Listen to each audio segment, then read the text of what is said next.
For those of you who'd like access to this content, follow the link in the description box, visit our Patreon page, and subscribe to the Black Kluge tier. For a mere $5 a month, you get access to the alternate Sunday episodes you've been missing, only available on Patreon, as well as the weekly Tuesday episodes. But wait, there's more. If you subscribe to the Black Kluge tier, you'll also get 2 weeks advance notice to our Thursday sessions. And if you needed any more incentive, when we have bonus episodes, Patreon is the place where you're going to find them. Also, don't forget to check out Teepublic for our great swag. The link is also in the aforementioned description. Think about it like with Bowie's father's funeral. So Beth was so like in such pain from that booty and that fall story that they couldn't make it to Gary's father's wake, but they could make it to some Hamptons polo event, right? Right. Yeah. But now it's the reverse. This is so much concern that I have to get my wife up at 4:30 in the morning to send her to go to Ralph's family. Like the whole story just made no sense to me. And if it's a routine procedure, you do things like workups. Like you don't just say, I need to go into surgery, and they don't take any sort of preliminary signs about what your heart condition is, if you have any pre-existing conditions, what are your allergies. I mean, you do a whole workup before surgery, even if it's an emergency surgery. So like, for example, when I had my appendix out, they still have to take some prelim screening stuff. They can't just go in there like blind. So this wasn't even an emergency. This was a scheduled procedure. So he would have had to have medical workups beforehand to ensure that he's not going to die on the table. Yes, a big thanks to C.A. Thompson, who messaged me and said, and she reminded me, when before my wife had her most recent surgery, she was screened, blood tests after blood test after every test was taken to make sure that she was okay to do this surgery. They don't just willy-nilly go, well, we'll just cut him open like he's a Thanksgiving turkey. They would have to, unless it was an emergency situation where it was forced surgery, like a tracheotomy would be an example of that. Like he can't breathe, we have to do something drastic. But that he made it sound like that wasn't the case. So you can't have it both ways. Ben? Right. Yeah, this is Howard, who also told us that the doctors were about to perform chemotherapy on him, right? Until Dr. Agus got involved and said, wait a minute, stop eating so much fish. You're fine. Do you know how serious chemo is? And to think that they were just going to that's like saying take a vitamin.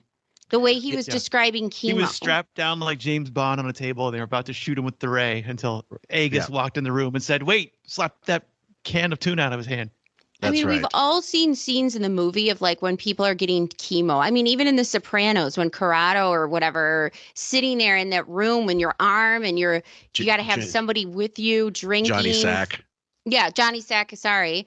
And they got to drink fluids while you're doing it. Somebody's got to be with you, most likely. So you're telling me that Howard is just going to willy-nilly get chemo for something that they have no idea what it is? And you know what? I don't know how many hospitals there are in New York City, but Sloan Kettering, I believe, is the New York hospital.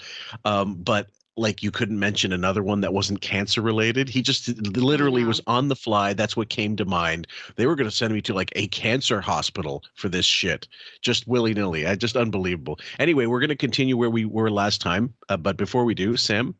Sloan Kettering, by the way, that was the one charity when he was pressed to say what he donates to.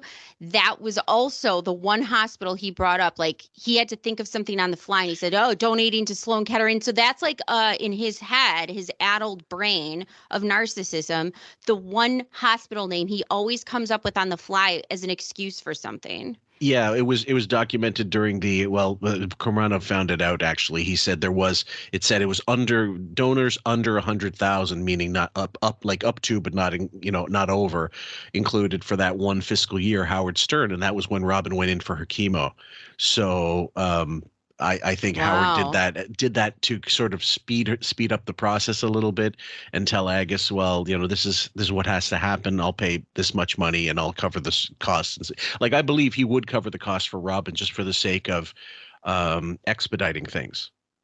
But do I think he'd go out of pocket? I think he'd require her to pay him back. That's for certain. At any rate, guys, we're going to go right back into it. So this one is called The Straight Dopes. Some of the most fun I've had with Ralph is when Ralph would be, we'd be going through my closet. He'd be picking out clothing for me, this, that, the other thing. And he'll say, all right, And then he would just put on, you go, all right, take your pants off now. And I go, And I don't know, we would just laugh. It's just so stupid.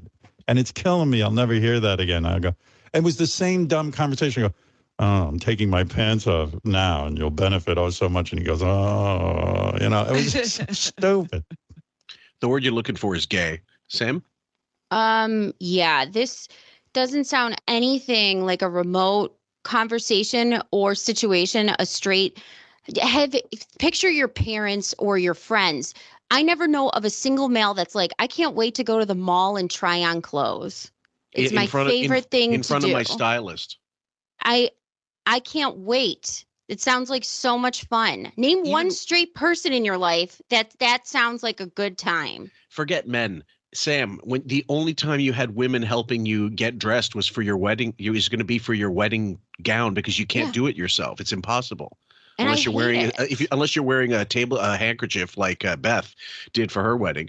But this comes up all the time. Do you know anybody else in your life, Ben, who's straight, who does so many gay affectations, wants to dress in? I'm like trying to think of some parallel. Even amongst gay friends you may have, you don't hear them talk like this. No. And I always wonder, so he's considered an ally to the LGBTQ community, and he's the first to say he is.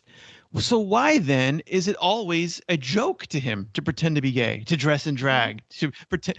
It's always used as, a bit, according to him. Mm-hmm. It's if this is your so-called ally, if you're the NAACP and your ally is constantly wearing blackface, you go, I don't know if this is so funny, but that's what he's always doing.